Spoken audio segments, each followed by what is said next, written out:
back to the public. Well, I'm wondering if perhaps what we could do is have, because there is so much public attendance today, if we could have a limited amount of time at the beginning to allow to keep the schedules, but we would then at least appreciate the folks that have come, and then if there's additional comments that we could add at the end. We have scheduled I think it two. would be. If we're gonna vote, there's a motion and second. Yeah, we wanna. We're discussing. Yeah, well, I think in order for us to get through the contracts and the different, regular business that we have, I think that it's best to go ahead and do that while we have everybody on board here, and then. Sure. The mayor needs to leave by 2:30 to be back in city by 3. I'm up looking at that agenda. I'm wondering if we were to allow 30 minutes for public comment at the beginning of the meeting, and then close the public comment period and take out whatever the rest at the end. And that would, because there may be people who also have other commitments who came to speak at the beginning of the meeting. Anticipating that it would have been allowed at the beginning of the meeting. And I just think that might help address both. Is there any more discussion on the motion? So I would offer an amendment. Can we, do we need to be that formal about this? Well, we have a motion and a second, I think based on, the fact that the public's very concerned about the process, that the more, formal we can be, I think it will be better for our record. Then I would offer an amendment that would allow 30 minutes of public comment at the beginning of this meeting, and then, additional comment, when we complete the business, on that formal term. Second. There's a motion and a second to allow 30 minutes of public comment at the beginning of the meeting. To amend the motion to allow 30 minutes of public comment at the beginning of the meeting. And then additional comments at the end. Then we would allow some public comment again at the end of the meeting, when we're finished with our scheduled business, to allow for schedule. Or amend to leave it. Is there any discussion on the amendment? All in favor? Aye. Any opposed? Aye. So now we're voting on. So that was a vote of 3-2 to pass the amendment? Okay, thank you. So now we're voting on the motion with the amendment. For the amendment. Amended motion. Is there any discussion on that? It's basically the same vote we just took. All in favor of that? Aye. Anyone opposed? Aye. That passes 3-2. So at this time, are there any, So then we need a motion to adopt the, I actually, bless your heart, I know how to do it. I was asking a question, I wasn't trying to direct you. I'm sorry. I just know how to do it. So now we need a motion to adopt the amended agenda. Second. We have a motion and a second to approve the agenda as amended. All in favor? Aye. Anyone opposed? Great. Just a reminder that comments are limited to 2 minutes. I'll be timing from up here. Your comments need to be directed to the board as a whole, not to staff. And let's keep it focused on the to ensure proper recording of comments, state your name and address clearly into the microphone. Okay, I have a sign up, so we'll just go down this. Lieutenant Mark Simmons. Simon? It's okay. Joe Kunzler here. I'm going to read Mr. Simon's letter for him without any comments of my own. Although I left for the island in 1992, every time I read about this dispute, it angers me to the core. I feel RE. I was stationed at Whitby in the 80s and early 90s when intruders and prowlers were the main aircraft. My family and I lived in Navy housing and had these aircraft continually fly over our house. None of my family experienced any hearing loss. Safety is the order of the naval aviation, and a key element of that are World Trade aircrew and maintenance personnel. Would the members of CORE, C-O-E-R, feel differently if their child was a Growler pilot? Democracy and freedom are not a free ride. There are responsibilities and inconveniences Northwest line to the airport, Texas, living close to military installations that help protect that democracy and freedom. Did any members of the Corps, C-O-E-R, who moved to the area not realize there was an air station in OLF nearby? Mark R. Simon, Lieutenant Junior Grade, USN retired. It was an honor to read the letter into the record. Thank you. Thank you. Mr. Rick Abraham?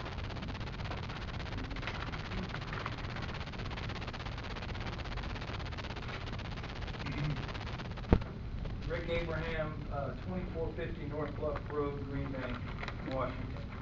Navy jet noise is a public health problem and is recognized by such as the health board's staff.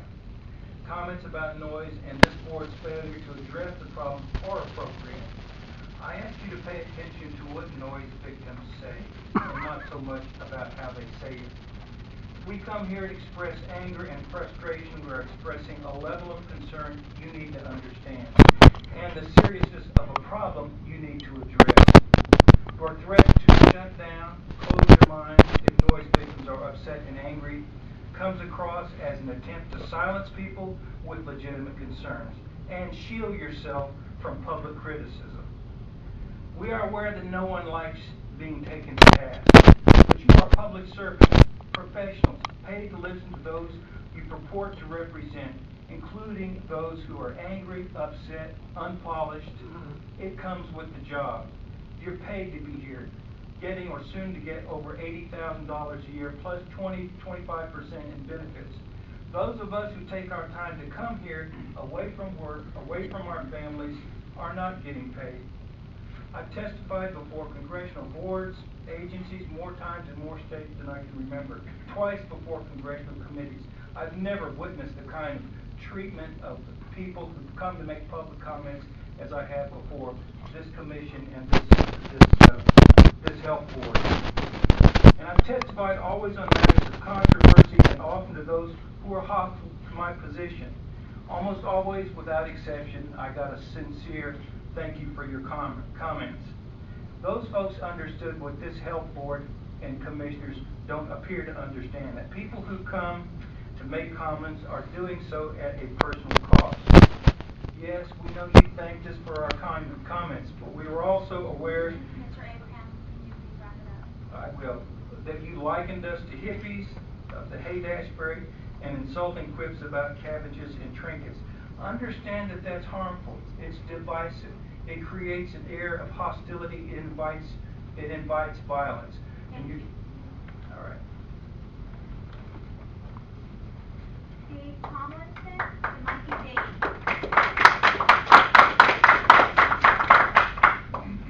I'm Diane Tompkins. Diane, I'm sorry.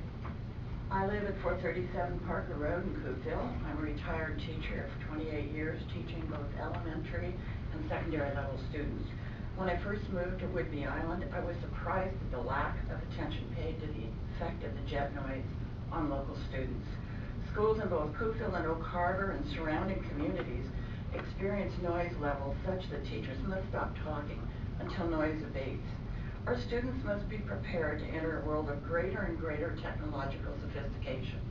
They are introduced earlier and earlier to complex mathematical and scientific concepts. They must be able to read, understand, and communicate clearly. To do that, they need an optimum environment in which to learn.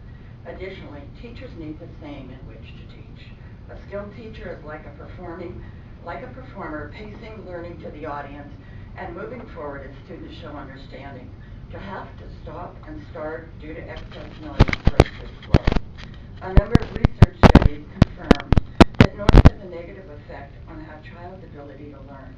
To quote a report from Cornell University researchers, quote, children in schools bombarded by frequent aircraft noise don't learn to read as well as children in quiet schools do.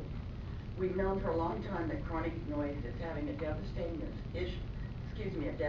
effect on academic performance of children in noisy homes and schools. They compare children in noisy schools affected by jet and traffic noise with similar children in quiet schools.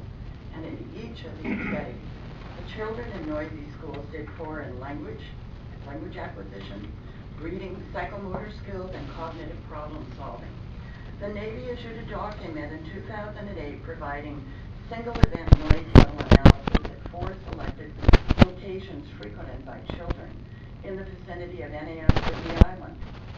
The growler sound level at takeoff was 117 decibels. Single noise event levels at City Beach Park was 88.4. At Deception Pass State Park, 110.2. At Linkett View Elementary School, Time. it was 102.1 decibels. How did I do that? Time. At La Conner Middle School, the level was 92.3 decibels. Clearly, these are extremely detrimental to the health and education of local students. How can we continue to harm our generations of our students? Thank you. And I have a document for each of you that has the Navy report of the levels.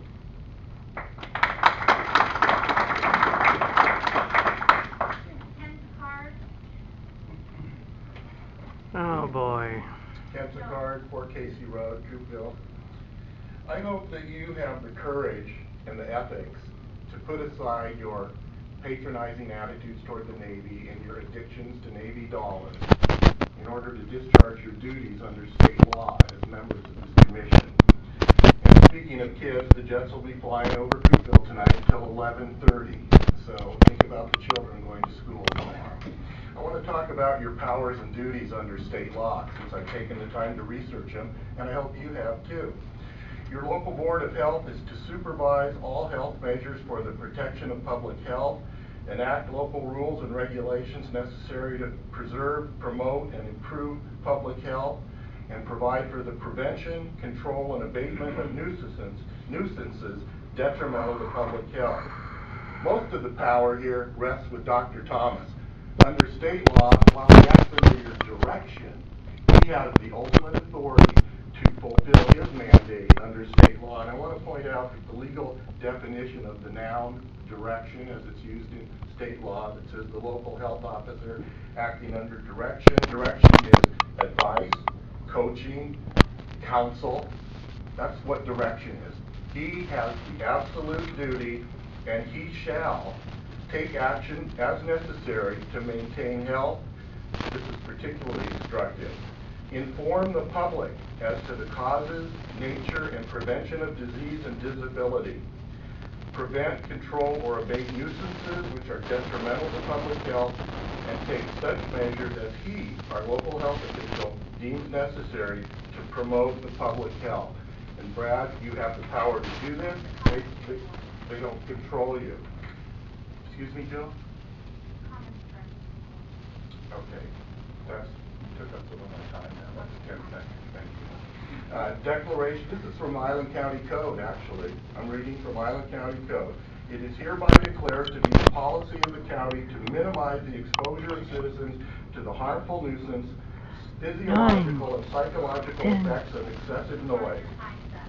I'm taking my time's not up. You can do 15 seconds of it. You don't want to hear what your policy is? Do you know what it is? Marion Atwood Smith. Okay.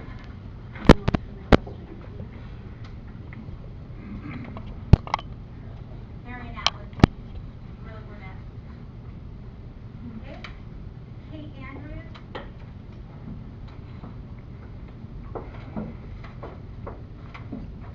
Kate Andrews, Birchall Road, Coopville, Washington. Almost 4 years. We've been standing before you with our pleas for almost 4 years, hoping to find the magic combination of words that would open your minds, open your hearts, to see that this is a community in serious trouble. We are real people with real issues, standing in hope that you will do the job you once swore to do. Instead, you have chosen to ignore us, and some of you have made the curious decision to bully and insult us. Your deeply flawed economic study stated that those living south of Oak Harbor were the most highly educated, with the highest incomes on Whidbey. But when this board allows one of its members to continuously try to marginalize us by calling us Haight-Ashbury remnants and labels Coopville and Langley as $4 trinket sellers filled with people who buy $3 cabbages, you only diminish yourselves and open yourselves up to public ridicule. Is that what you want? The scorn of a public emboldened by the egregious excess of a military who thinks it's too big to have to care? too big to fail? It might be important for you to know that something has shifted in the entire area of Puget Sound. People are watching you. People who hold public officials accountable are watching you. And they watch your continued dismissal of hundreds of people who are being harmed by the overflight of the growler. This is a dangerous plane harming and killing people, and it's important for you to realize that by your continued willful disregard of issues supported by the World Health Organization and others, you yourselves are opening the door to creating another Flint, Michigan here in Coopville. Well, that's your opinion. Vicki Robin. Hi, I'm Vicki Robin, 851 Suzanne Court in Langley. I don't live under the plains, but I live on this island in an era of rapid climate disruption. And the carbon emissions of the growler training flights matter to me. Harm is not what can be proven now. Harm from toxins in the soil and CO2 in the atmosphere show up slowly, producing disease long before science proves it, and much longer before corporations who profit from the harm are finally stopped legally.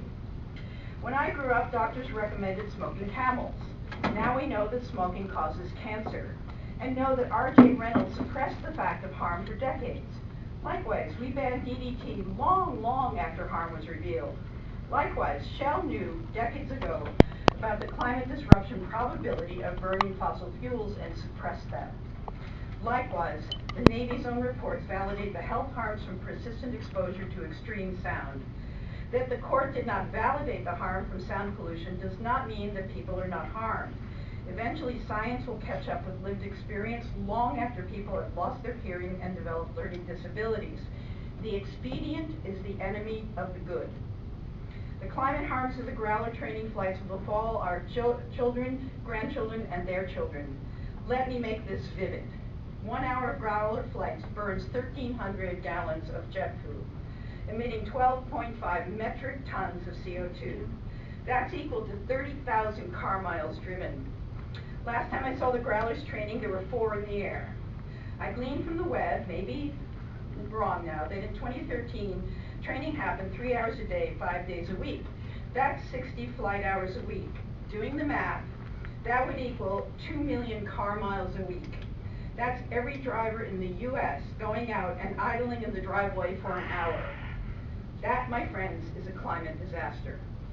In summary, while we cannot know for certain the choices today will create harms for our children and grandchildren in years to come, sane, compassionate, and responsible people will not deny the harm in the absence of proof, but do what medical people since Hippocrates have pledged, above all, do no harm. I ask you as humans to look into your hearts at this harm and to make your choices with your hearts open and not just your minds closed. Thank you. Mary Member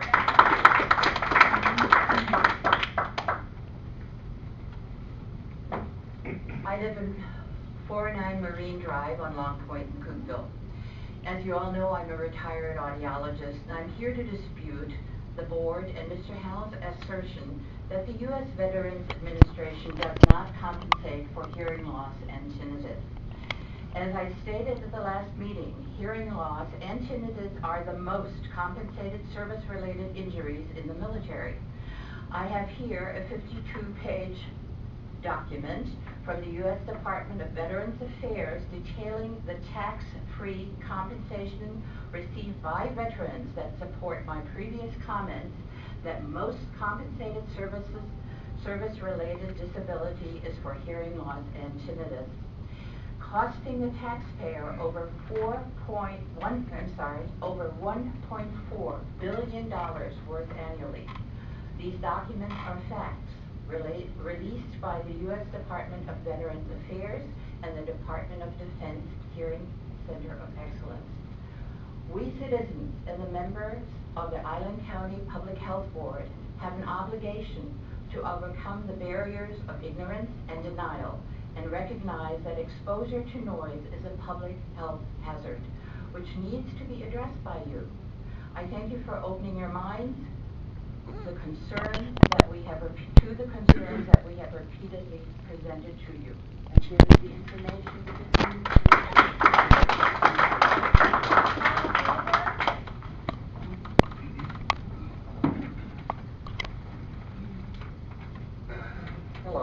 I'm Bob Wilbur. I live in Admirals Cove at 118 Keystone. And I am a growler advocate. That is, I advocate them away from damage to civilians. I'm here to share with you something I stumbled across in your health department archives. What I found was a 2002 short flat permit issued for a subdivision in Admirals Cove. It seems the health department required a health risk notice to be placed on the Mylar for that subdivision. The notice states, and I quote, "Jet noise of 115 decibels may be reached, and the severity of that noise is such that individuals may experience adverse health effects." I repeat, noise is such that individuals may experience adverse health effects. So please help me understand. Your health department knows and admits there is a jet noise health issue, and you dishonor and disregard your department and try to pass the issue off as meaningless rabble-rousing by poor hippies, and you call the jet noise problem a bunch of hooey. Really? Who among you have the credentials to dismiss your health department and the overwhelming peer-reviewed medical research? Are you going to instruct your health department to now erase that notice off the Mylar? But how can you scrub it clean now that your own health department already let the cat out of the dirty secrets bag? As Will Rogers once said, letting the cat out of the bag is a whole lot easier than putting it back in. Thank you. And I have that permit for each of you.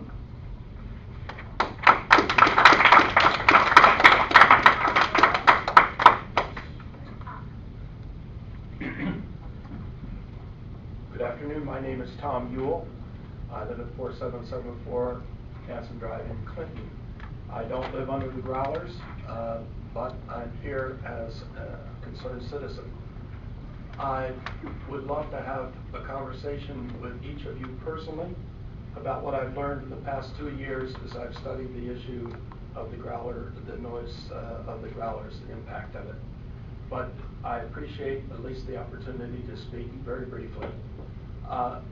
What we have here is a situation, in my opinion, of a mechanical plane that was designed that is incompatible with our human bodies, especially when it is impacting us at the levels of decibels that are being on the people most directly under them. What I have learned over the years is that it's so easy to deny the fact of health matters. Vicki mentioned the impact that people had when Rachel Carson raised the question of DDT. She was denigrated. She was, as a female, as a fool. But we learned later that, of course, she was right, and she became an icon of the kind of citizen involvement and research that CORE has done and we need to do. Thank you very much for hearing this concern. I ask that you do give this matter, this crisis, your utmost attention and direct our community to address the major problems. I feel compelled as part of the community. So it's like the boat isn't sinking. It isn't just part of the boat that's sinking here. We're all in trouble when we have this kind of toxic exposure. Thank you. Perfect. Howard?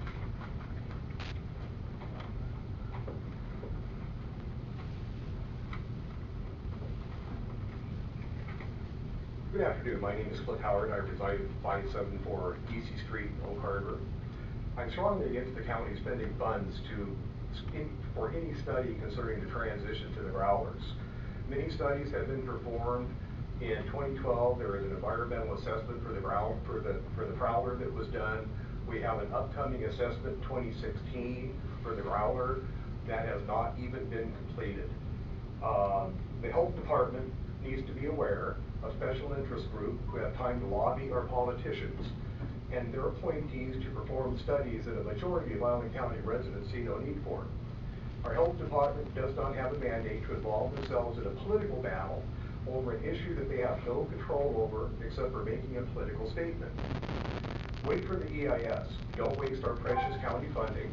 There are much more pressing issues for the health department to be involved in besides being a political hockey puck. We have homelessness, we have drug addiction, our youth is failing.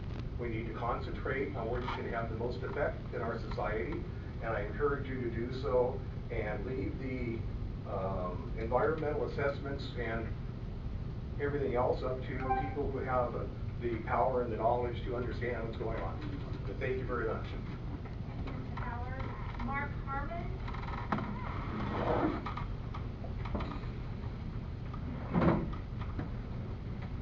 Good afternoon. My name is Mark Craig Carmen, 119 Keystone Avenue, Coopville.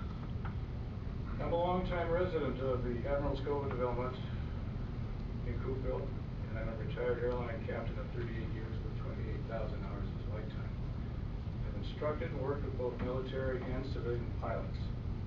I've encountered a variety of naval aircraft at OLF operations throughout the years, to include the Skyraider, Prowler, and now the Growler, one of the loudest military fighters in the world at 130 to 135 decibels overhead. That detrimentally affects human hearing, human health via excessive organ vibration, anxiety, high accident potential, and other environmental consequences that I'm sure you all are acquainted with. My wife, Kathleen, recently developed a rare anti-immune disease that is aggravated by this excessive noise level and has been advised by her team of medical doctors from the Eisenhower Medical Center in Southern California to the Mayo Clinic in Rochester, Minnesota, to avoid such exposure. As a result of these findings, we are selling our home of 51 years and moving to avoid such a lack of concern for the human beings affected by this and other anomalies perpetuated by local government levels. And of course, our Navy, whose Hackite expression, quote, the sound of freedom, unquote, which is actually destroying the health environment of the very population that they are supposed to defend. Thank you.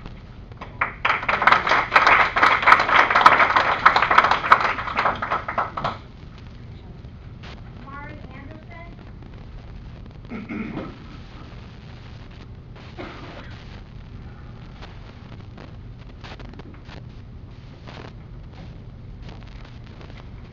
I'm Mary Anderson at Rockbed Road. My mother had a stroke in June of 2015. The Island County Emergency Services arrived to provide assistance while others were training. They flew so low over Vivian's home, emergency personnel could not even communicate with each other. The noise was too loud. The pilots, even though there clearly was an emergency vehicle, did not even respect there was an emergency. They kept flying over Vivian's home. On February 2014, after coming from Florida to spend time with Vivian, my schnauzers were out on the deck. Growlers, as always, flew low over the house. I went out that afternoon to bring my schnauzers inside to protect them from the loud growler noise. Just as I opened the door to the deck, 3 growlers flew low over the house, one after the other, emitting the loudest noise I ever heard. My schnauzers were so traumatized by this noise, they bolted the door and ran for protection into the woods. One came back, the other vanished. I took her sister with me for hours searching for her. I took my flashlight, walking around with her sister, calling for her until past midnight when growlers were still training. I never found her. Neighbors I contacted had not seen her and suggested coyotes may have taken her. I am distressed over her fate. Growler noise has disrupted our lives far too long. Action must be taken to protect the public. Thank you.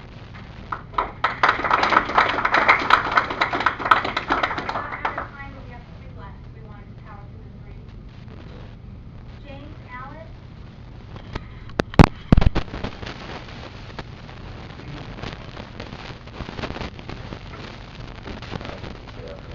My name's James Allen. I'm a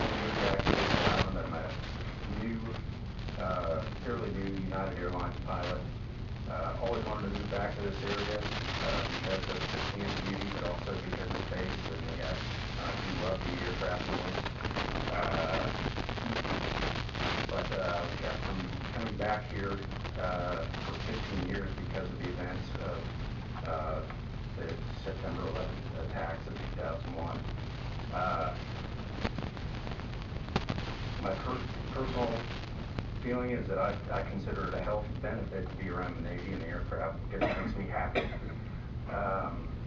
And also being around some of my former squadron mates.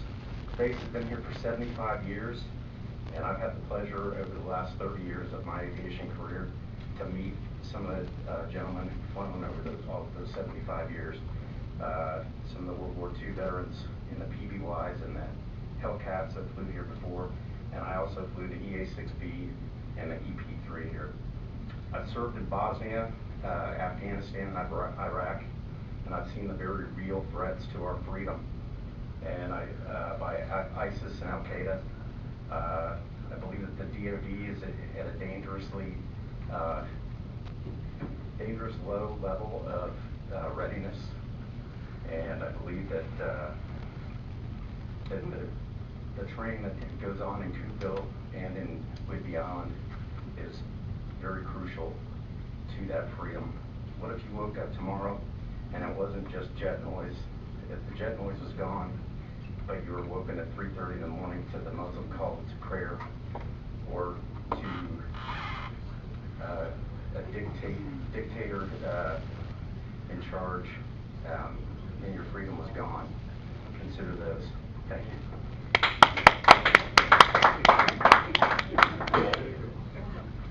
Stephen Swanson.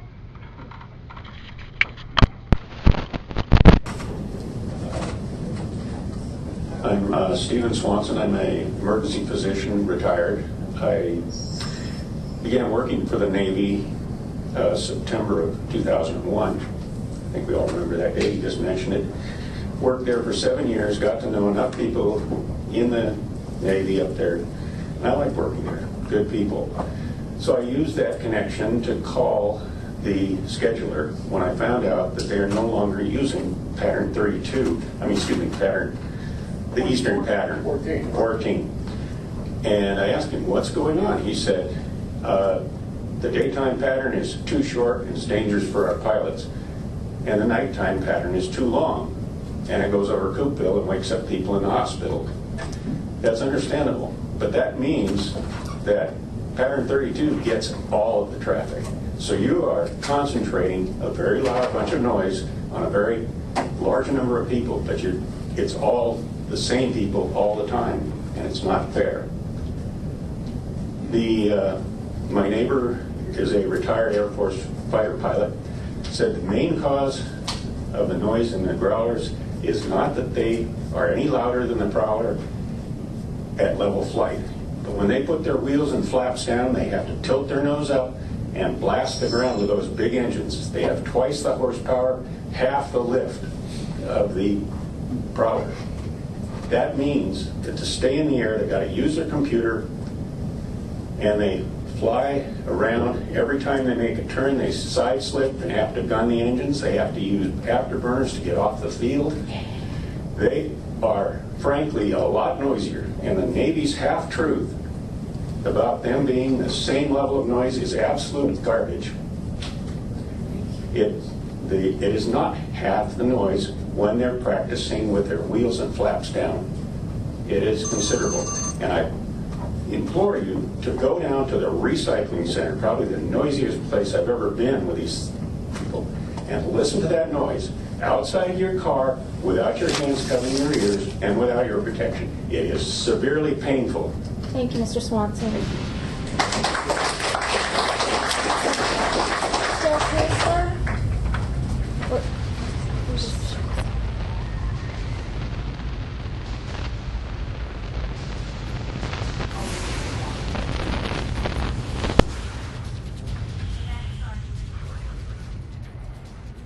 Okay, your clock's starting to run?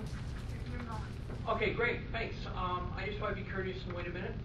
I'm a pretty patient person, and when the jets fly overhead at home in Seagull Willie, it's always grab the camera and run outside and see if they're putting on a little air show. It's not just the sound of freedom to me. I would prefer instead the term the sound of security, because as several veterans have spoken to you, that is our military risking their lives and, yes, their health to protect us and protect our basic democratic rights. And I wish, out of certain people, I'm not going to make this personal, that the tone was more about mitigation and non-accusation. That, and I'm just speaking off the cuff from the heart, and I want to kind of just say from the bottom of my heart that after some of the statements out of the course, like for instance, that they think the growlers should be kicked out of NES Woodbine, and the pork grease, they equate their troops pay to pork grease, that I'm at the point where I think the only mitigation solution is land use solutions, and that's not under the purview of this board too much. I don't know how much, and I don't know how much I'm out of line, so I'm just going to say that I think we need to look at land use solutions, because it, you know, and hopefully maybe some way we can mitigate some of the noise from these jets for folks. But I invite you to come down to Olive Cookville after I think 2 o'clock or so Thursday, and experience the joy of field carrier landing practice for yourself. And with that, go Navy, beat Corps, and keep them growling for security. Thank you. And that's our last one for this public comment period. Hi, my name is Yvette Thompson, and I live at 250 Kenneth Point Place, just south of Cookville. I have no prepared comments. I didn't realize people were preparing them. However, we moved here in 2007 for medical reasons. Where we moved from, we lived in a suburb of Philadelphia in a home that was closer to the Willow Grove Naval Air Station than we are to the OLF today. In 17 years of living closer to the Willow Grove Naval Air Station, we never had a single complaint. Not even one, not during both Iraq wars. We moved here for medical reasons. I have a disease called mastocytosis. It's a rare disease, or thought to be rare. What it is it's in its most serious form is a form of leukemia. I have too many mast cells, and my mast cells degranulate, which means they release their content when I experience contact with chemicals to which I'm sensitive. And I was patient number 1 in a study done at the University of Pennsylvania. And the things that I'm sensitive to, in addition to stress and pain, are things like fixants, preservatives, and petrochemicals. We searched long and hard for a place to live. I'm also a survivor of malaria, which I had when we did our volunteer 2 years in Africa. So we needed a place with cool temperatures and clean air and water. Whidbey Island seemed to fit that bill, and living near Naval Air Station, well, it hadn't bothered us in 17 years that we moved here. A low-flying growler burst glass inside my house. I filed a form with the Navy under oath to that effect. Dumping chemicals has made me ill. We're trying to sell our house right now. If in the years we've lived here, we could show a steady increase in how much our medical expenses have increased. If the Navy wants to compensate its own employees, they should compensate us.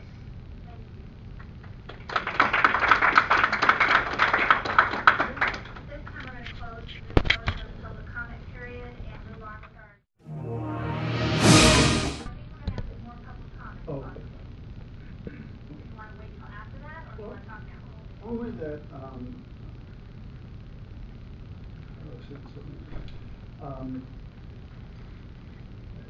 when I was in medical school, they tell you to listen to your patient. At this time, we'll open it back up for public comment. Is there anybody who has not spoken who is interested in speaking? Oh. I need to state your name and address. You missed all my rules. You have 2 minutes. And respect. Please. Marion Atwood, Patmore Road, Cookville. After reading your powers and duties, I think your board could take immediate action on our concerns. You have the power and the responsibility. And your environmental health officer has the power and responsibility to act, and you are charged to support him or her. There are 7 items listed in your powers and duties. Numbers 2 through 5 directly apply to our concerns.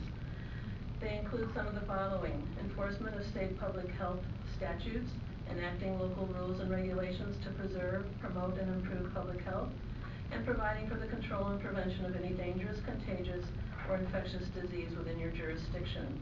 Provide for the prevention, control, and abatement of nuisances detrimental to the public health.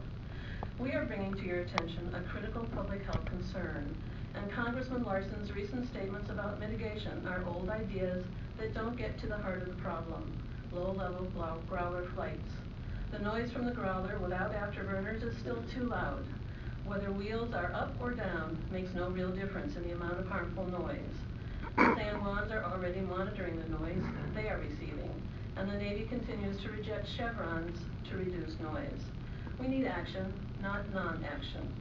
We have provided you with some suggestions for action, and I have attached those to this sheet. I think you know the 5 things we've suggested, but you could be creative and create your own.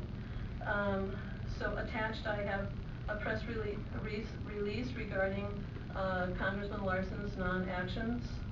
I have another attachment that is the local health board powers and duties that you have and could act upon, and 5 suggestions coming from the citizens of which you could act upon today.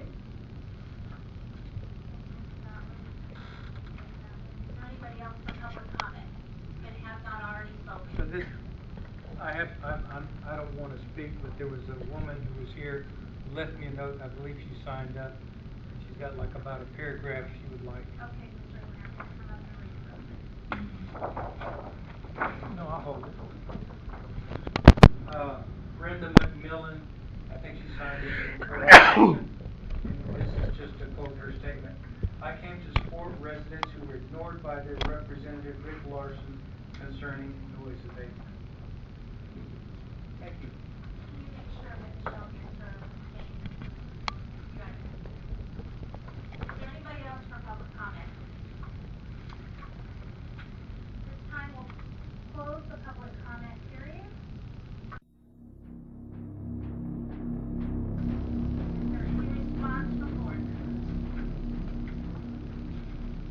Then I thought you had a statement to share. Well, I have a statement the fact that we had public comments earlier, decided not to read it, but I did want to make a couple of comments based on the last meeting that we had. One was that I really thought that we were not very responsive to the citizens in terms of how the meeting was conducted, and for my part, I apologize for not having spoken out earlier.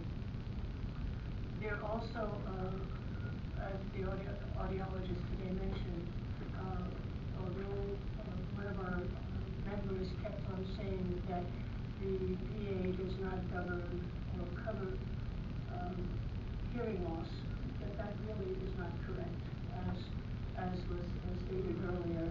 And there is the Code of Federal Regulation, which is 38 CFR 4.87, does lists out and defines exactly how service-connected disabilities are rated and dealt with. So it's very much in the public or in the VA area of concern. I also felt that for the Naval Hospital commander to say that he had not noticed any uptick in hearing loss was irrelevant to several issues. One is that the Navy does have hearing protection for the people who work there and deal with that all the time, and that really was not relevant to the civilians who wouldn't be going there if they had hearing problems anyhow. But that it's more than just the hearing, that takes time for people to be able to actually measure. But it is for anybody who has been in war, who is exposed to this sort of anticipated, noise and physiological effect from the noise itself that is intermittent. There really are physiological changes that take place, and anybody that has a sensitive dog will know that, and in many cases have to mitigate their animals to be able to get them through the 4th of July, for example. So I think that we have an opportunity to see, our responsibility is really to promote and protect the health of the community. And I think that for us to figure out how to do that, it's like we may not have an adequate solution, but for us to review this from the point of what is it that we can do as a public entity, as a government agency, but also that we are civilians and not military. It is not, and I think it is incorrect to try to from my perspective, it doesn't matter if it's one citizen or if it's several hundred citizens. There is an issue here on the island, and I think that we ought to look at not only figuring out the areas that are most affected, but also the individuals that are affected and what it is within our authority or we know what the responsibility is, but what it is that we might be able to do to help mitigate. Now, I know that you're not pleased with Congressman Larson's response, and both he and Patty Murray are trying to work this issue on a macro level and trying to make sure that we do have adequate training and defenses, and apparently that OLF field is just the right size and the right wind and the right everything else to put it on. I don't need your applause. Well, you accepted it from other people, Greta.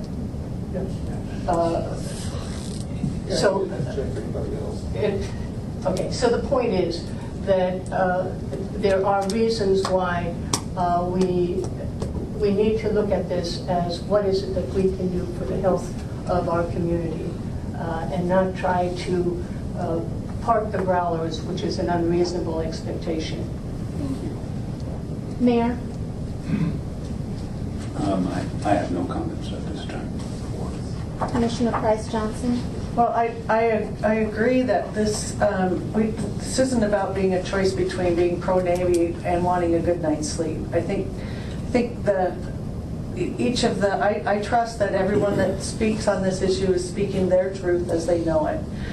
And I think our job is to see those points of view and realities as not mutually exclusive, and that this community needs leadership that's willing to address the needs of a diverse community, and with seeking solutions that will help bring us together and not drive us further apart. I have to say, it makes it. I understand the passion that is in the room around this issue, but the rhetoric on both sides of this issue, in my opinion, has made it more difficult to address as a public official. So I do think that there are ways that we can solve what I see as a mechanical matter, and I think we need to come together and find out again what is capable to be done at the local level. Very little, I will tell you. I have looked deeply into. I also have read my powers and duties. The Pentagon, I have met with folks there, and I understand what their their task is to make sure that those pilots have the adequate training to do the job that they're hired to do. I completely support their need and their safety. I don't think that pilot safety and community safety are mutually exclusive. And I invite anyone who would like to sit down without big posters in my face. I appreciate the passion behind it, but it makes it difficult to have a reasoned conversation. So I welcome the opportunity to continue to try to find some common ground to move forward for our community on this, and work with the folks in the Pentagon and in Congress, which is really where decisions about the growlers will be made. But I think it's helpful if we can do that in a respectful and civil manner, and I know this community can do that when it wants to. So I would urge us all to take that tack. Commissioner Hamlin? Yeah, I just wanted to address a couple of things, and for starters, we say it's a mechanical issue, it's a growler issue. This issue's been going on forever. It's a growler issue now. Before the growler, it was a prowler issue. Before the prowler, it was an intruder issue, and before the intruder, it was an A3 Sky Warrior issue. So the issue's been here since the 1940s. It's not going to change. Key wording here is we need to do with what is within our jurisdiction. Okay, what is not within our jurisdiction is to tell the Navy where they can set their flight patterns, what time they can fly, or any of the above. We cannot tell the Navy what they can or cannot do on federal land, on Department of Defense owned land. It's not county land, it's Navy land. Actually, it's Department of Defense land, so it's federal government land. In regards to the compensation for hearing, you said that the Navy pays out $1.4 billion in annual compensation for hearing loss in the Navy. That is probably just a drop in the bucket. So you're talking VA claims overall, for starters. Secondly, I never said that they did not have a hearing problem. I said it is just about impossible to get a compensation for hearing loss. No. Tinnitus, on the other hand, is routinely compensated for, and that is ringing in the ears, and the maximum you can get for that is 10%. You can lose both of your ears, and the most you're going to get for that is 30%. I would think that if you go in and check the numbers, you will find out that the number 1 and number 2 leading causes for compensation or service-connected disabilities you're going to find are sleep apnea and lower back pain. Okay? So that's the last I'm addressing that. Hearing loss is extremely, extremely difficult to be proven as a service-related compensation because it's attributed to old age. Trust me, I have a nephew that completely lost an ear in Iraq, stepping on an IED. And he is not getting compensated for it, okay? So don't tell me about how easy it is to get compensated for hearing loss, okay? The other thing, the climate change thing, I'm not even going to address. For the lady from Willow Grove, I feel for you, but there's a huge difference between either a prowler, a growler, an intruder, or an A3, because at Willow Grove all they fly is P3s. Okay, and then last but not least, this is the wrong venue to be bringing up any of this because we have no authority. The Board of Health, nor the county commissioners, nor the public health department have any authority over what goes on that base. Okay? If you want to take your complaints, take them to the upper echelon of the tier. This needs to be addressed through the Department of Defense. Okay? It's a bigger problem than us. So we are not shirking our duties. Thank you. I have some questions based on reading the information that was provided last month, and then also some questions that came about today. And I don't expect answers today, but I would like answers at some point if we can find it. Does Island County, specifically North Whidbey and Central Whidbey, show a higher propensity for any certain type of disease or mental health conditions compared to other rural counties? I mean, we have small numbers. It'd be hard to tell. Does Island County, based on the age of our citizens, show any indicators that are outside the range of normal of any specific health conditions? I'm trying to understand the question. Our population is significantly older than surrounding populations, and so if we were to look at health trends based on age, I'd like to know if, based on that age bracket, if we're seeing a higher propensity for certain types of diseases or mental health condition than others in that age bracket. I mean, the Board of Health is population-based, so I'm looking at population-based trends. Okay. Okay? This is a hypothetical, but I'd like it looked at regardless. If an individual is 60 years old and has deteriorating health, hearing loss, type 2 diabetes, intestinal problems, and anger, is it uncommon to see that type of health progression in a period of 3 years if the person aged from 60 to 63? And would you as a medical profession be able to determine the direct cause of these symptoms? Could you draw a direct correlation to one instance or event? That's a really complicated question. I mean, part of the problem... Well, that's what we're being asked to do, Dr. Right. Thomas, so I'm asking you to... Part of the problem with, think of it as high cholesterol. High cholesterol is not a disease. It's a risk factor. So not everyone with high cholesterol is going to have a heart attack or a stroke, but it increases your risk of a heart attack or a stroke. Everyone who smoked a cigarette in high school is not going to drop dead of lung cancer or emphysema, but smoke 3 packs a day for decades on end, and it increases your risk of those things. And I think noise exposure is in that same category. A low level once in a while, not a problem. Big volumes, long duration, years of exposure, it's not going to kill you at the moment. I mean, nobody would make it out of Quest Field alive if it was instant death on sound exposure. But its long-term exposure does bump up blood pressure, does bump up heart rate, does bump up cortisol. Over the long haul, that resets, potentially, that's one theory of the mechanism of hypertension. It does reset those values in your body. And high blood pressure, again, is not a disease. It's a risk factor. You don't walk down the street and go, wow, my blood pressure is high today, with rare exception. But if it's high year after year, it increases your risk of heart disease. That's what's happening. And we wouldn't be having this discussion if it were a civilian airport. These numbers are huge. And they would be instantly shut down. But only because it's an exempted facility are we having this conversation. Well, so I appreciate that. I have some more questions. If a person is diagnosed with atrial tricardia in the 80s, what?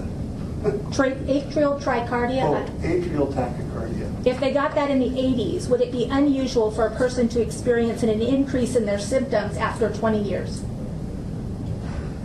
Say the question again. If someone was diagnosed with something in the 80s, 20 years later, is it abnormal to expect an increase in those symptoms? No. I mean, atrial tachycardia, atrial fibrillation is one of the most common arrhythmias there is, and it's age-related.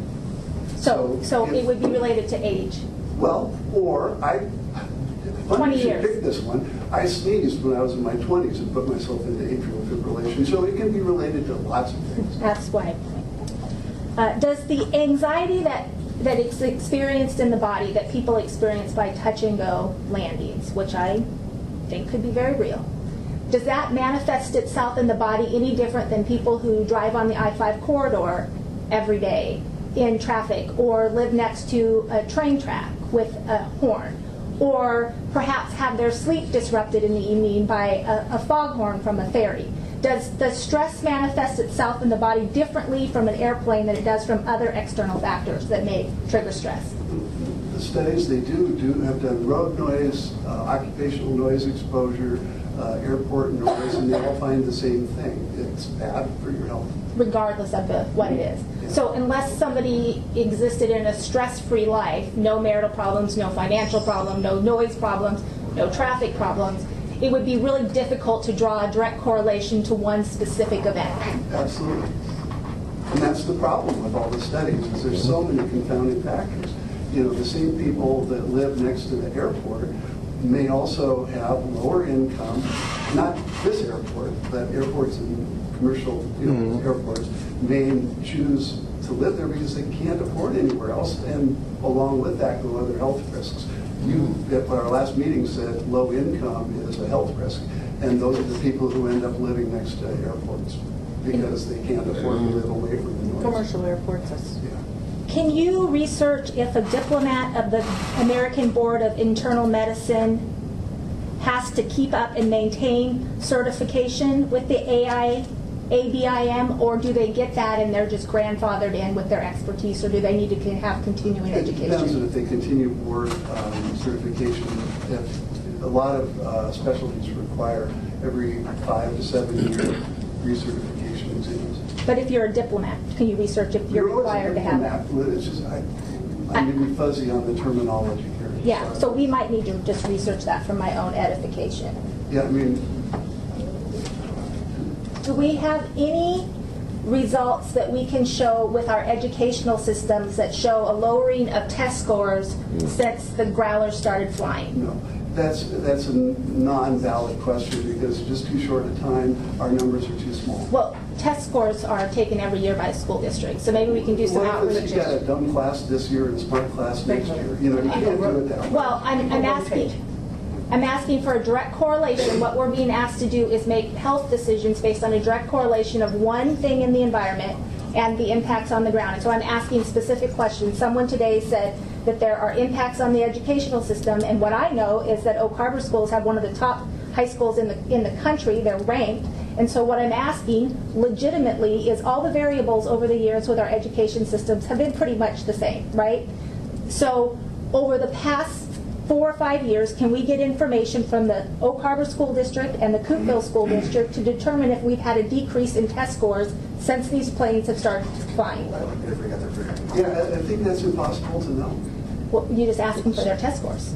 No. But this, how do you know it's jet related? I don't know. That's what we were being asked But people are today. saying it here today. No, that's not what they said. What they said was studies show that, again, these are big I studies with understand that, lots and of I've kids, not asked for one it to small be class. localized. So I asked for local information. I can ask any question of staff, and I'm asking this question of staff. Can I please get test scores over the last 4 to 5 years that show if there has been a decline in test scores that might relate to the growlers? You've got military people rotate out, so you've got a But different population. I understand that, but that's been true about the school district's history for 20 years, 40 years. So that dynamic. So the question is one that... I don't know that question can be answered in a way Well, that is well, it was There are presented- test scores that you can see. Yeah. They That's are right. not I'm going asking for to that. provide you with what the information that I think you're hoping to draw a conclusion from that. I've been provided with a lot of information and direct correlations and conclusions, and so I'm trying to get other information, factual information, so that rather than taking people's words for it, I can draw direct correlations of my own in a localized, controlled setting, because this is the population of health that I'm concerned about, not a national one, and so I'd like to see the educational The problem is trends. the word you use though is controlled. We can't control for too many factors in there. You know, you can look at grades, but there might be a smart degree. I just would like to get the results, Okay, is what well, I that's asked easy for. to do, I'm sure. That's what I asked for. Thank you. Are there other known health risks in Island County that this Board of Health does not address? So, for example, do we have any concerns about obesity and diabetes in our population that we've been able to assess? I think Laura would be offended by that question. Yeah, that's one of the big issues is, how to get people to exercise better, eat better, lose weight. Right. But And have that, we- again, is not just local, that's national. And have we taken any steps as a Board of Health to ban sodas, fast food, pass a resolution that requires people to exercise? Laura's diagram with the circles, you can't legislate people's choices. Correct. Thank you. Did we require anybody to live in a certain location? As Island County Board of Health, have we required anybody to live in a specific location? Is this a Dr. trick Tom, question? have you, as the medical professional, required anyone to live in a specific location? I personally? Yes. No. So the Board of Health then has not directed anybody to live in a situation where they have a free choice to make. Is that correct? But evidently there was in 2002 an alert. Well, and we have, yes. And we have that. We have closed homes that have failed septic systems. Right. So And we've so done the reversed. And it would be We've similar to not. saying to people, if you consume too much sugary soda, you're at risk for getting diabetes. If you live in an area where you have overflights, you're at risk for having experiencing jet noise impact. The difference, Commissioner, is that people choose to drink the soda. And they don't choose to have the jet noise. They choose where they live, Dr. Yes, they do. Do they choose where they live, Dr. Thomas, or do we force people in this country We to lived live here in certain before the areas? growlers came, Jill. My next question is, how many known I deaths? didn't hear the answer to the question. How many known deaths in Island County can we attribute to jet noise or overflight? That's an unanswerable question. How many deaths can we contribute to car accidents? I'm sure find out data for that. Okay, How about, well, how many of those are alcohol related? fine. We didn't ban alcohol. That didn't work well for our country.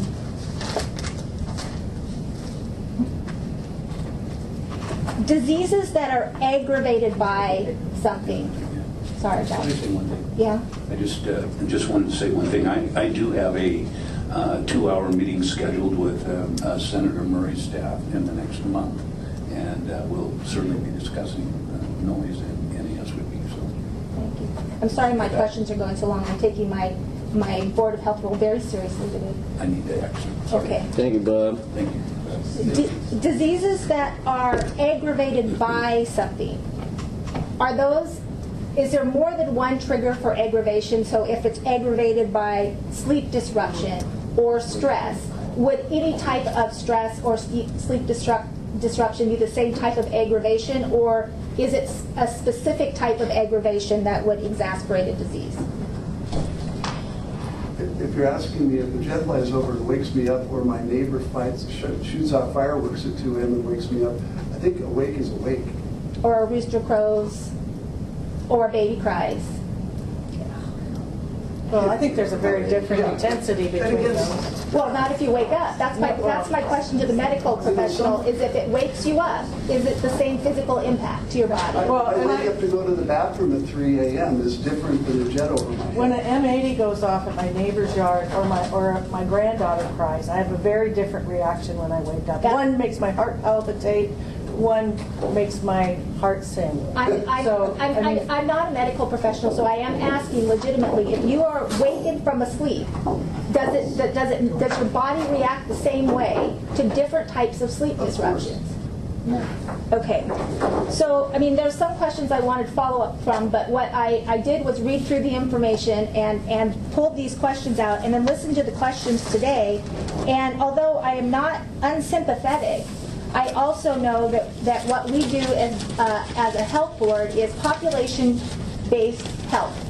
And so unless we are prepared to address all issues in our county that relate to population-based health, we have a much higher propensity of obesity and diabetes than we have complaints directly correlated to jet noise, and we have not taken steps to ban sugary sodas or to tell people they have to walk. I don't know where the intersection is on this particular issue with the Board of Health if we're not able to demonstrate population impacts directly correlated to the jet noise. And so until I see those statistics that say specifically, here's where we're seeing a spike in health concerns in the areas that have the most overflight, I'm not sure that I'm prepared to have any more conversations. The problem is we have really small numbers for statistical purposes. It took decades for people to figure out that, yes, smoking actually does impact your health. And yet we let people smoke. They have a choose, and people choose where they live. And you said children. You said that it's population based. I personally have spent more time worrying about. That's not quite the right choice of words. I have spent more time writing letters and documenting some guy who's got 2 refrigerators and a broken car in his front yard that affects absolutely no one if they turn away and look the other direction than we have spent working with jet noise. And I think we can work. The Board of Health could say, just like Rick Larson said, noise is an issue, and we could work with the Navy to figure out some way to try and mitigate it. Have you asked the Navy what their mitigation options are? Because I know that this audience has received an answer. The Chevron that has been researched has been deemed unworkable for safety and performance measures. So when the answer comes back to you that the mitigation option that you're proposing doesn't work, what's your proposed solution, Dr. Thomas? I feel frustrated that we're spending as much time with refrigerators and dead cars in front yards as I'm not. This board has not had a conversation about refrigerators or cars. Well, we have not. Yeah, but So I mean. Okay, in our department, but I appreciate your questions. Some of them are really hard to answer because there's just no. Well, and I think it's important to point out the fact that they're really hard to answer. And so what's interesting to me is that we have medical professionals who signed off on documents drawing direct correlations between a single incident or incidences of plane overflights and conditions that you're not able to correlate. And so I have to be clear that part of where people get frustrated with me is that I don't take it seriously. I can't take something serious that's not valid and provable, because when you go from age 70 to 75, you're going to have an increase in health failures. That's the aging process. That's not an airplane process. So until you can show me the direct correlation, do you not know that? Do you not know? Do you know what 70? Are we close to adjournment? If you have somebody who goes from 70 to 75, they're not going to have any deterioration of health. You've met a person who's gone from 70 to 75 who's had no deterioration of health. So I've tried to be very patient while you went through your list of questions. Are you almost through? If you want to make a motion to adjourn, you can. I'm sorry. I'm trying to be respectful of your need to get through your list. I'm sorry that my diligence as a Board of Health member is cutting into your time. If there's a motion to adjourn, I'm happy to take it. If you were close to the end, I was willing to wait. I do need to get to my next meeting. If you're welcome to make a motion to adjourn it. Are you through with your list? Yeah, sure. Okay, well then I'll move adjournment. Is there a second? Yeah. There's a motion, a second to adjourn. We're adjourned. Oh.